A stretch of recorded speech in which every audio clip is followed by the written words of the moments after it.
बाप के गुजर जाने के बाद दोनों भाई जी जान से अपना काम संभालने लगे। दोनों भाई जब काम कर शाम को घर आते तो दरवाजे पर खड़ी महेंद्र की पत्नी अपने पति को दाएं हाथ से लोटा भरकर पानी देती और बाएं हाथ से अपने देवर लखन को। एक दिन लखन ने सोचा, भाभी हर रोज मुझे बाएं हाथ से पानी पीने को देती है, आज मैं उनके दाएं हाथ से पानी पीऊंगा। शाम को जब दोनों भाई काम से लौटे तो लखन अपनी भाभी के बाएं हाथ से पानी पीने के लिए अपने खड़े होने के स्थान को बदलकर अपने बड़े भाई महेंद्र की जगह पर खड़ा हो गया और बड़ा भाई महेंद्र उसकी जगह पर खड़ा हो गया। लखन की भाभी जब उनको पानी देने के लिए आई तो उसने एक हाथ को दूसरे हाथ के ऊपर से करते हुए दाएं हाथ का लोटा अपने पति को दे दिया और बाएं हाथ में पकड़ा हुआ लोटा लखन को दे दिया।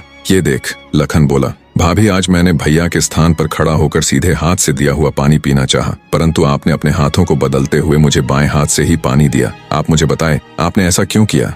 लखन की बात सुनकर उसकी भाभी ने उत्तर दिया, अगर तुम्हें सीधे हाथ का दिया हुआ पानी ही पीना है तो तुम भी अपने लिए सीधे हाथ से पानी पिलाने वाली ले आओ। भाभी की कही हुई बात लखन को चुभ गई। वह बिना पानी पिए ही भाभी से कहने लगा, ये लो तुम अपना पानी का लोटा और मैं यहाँ से जा रहा हूँ और अब मैं तभी वापस आऊंगा जब मुझे सीधे हाथ से पानी देने वाली मिल जाएगी, वरना अपनी शक्ल नहीं दिखाऊंगा। इतना कहकर वो तुरंत मुड़ा और चल पड़ा। ये देख उसके बड़े भाई महेंद्र ने उसे रोकने की बहुत कोशिश की पर वो नहीं माना और बोला, नहीं भैया, अब तो तभी वापस आऊंगा जब मुझे मेरे योग्य पत्नी मिल जाएगी। इतना कहकर वो घर छोड़कर चल दिया। चलते चलते वह अपने नगर से दूर कांचीपुरम शहर में पहुंच गया। कांचीपुरम का राजा चंद्रसेन एक धार्मिक विचारों वाला व्यक्ति था। उसके राज्य में चारों ओर अमन शांति का माहौल था, परंतु फिर भी राजा चंद्रसेन हमेशा दुखी रहता था। राजा के दुख का कारण था उसकी जवान बेटी चंद्रकला का स्वास्थ्य। चंद्रकला दिखने में तो अत्यंत खूबसूरत थी, पर उसे एक असाध्य रोग ने घेर रखा था,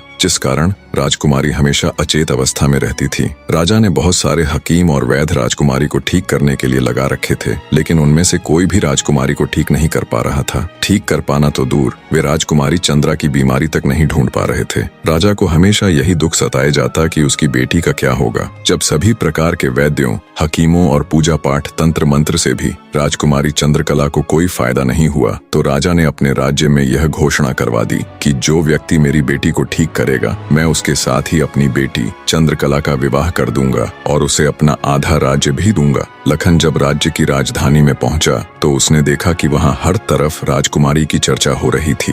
राज्य का हर कोई व्यक्ति राजा की घोषणा और राजकुमारी की बीमारी की बात कर रहा था। जब लखन ने एक व्यक्ति से इस बारे में पूछा तो व्यक्ति ने राजकुमारी की बीमारी से लेकर राजा की घोषणा तक का सारा किस्सा लखन को बताया। सारी बातें सुन लखन कुछ देर वहां खड़ा विचार करता रहा, फिर कुछ सोचकर वो राजमहल की तरफ चल पड़ा।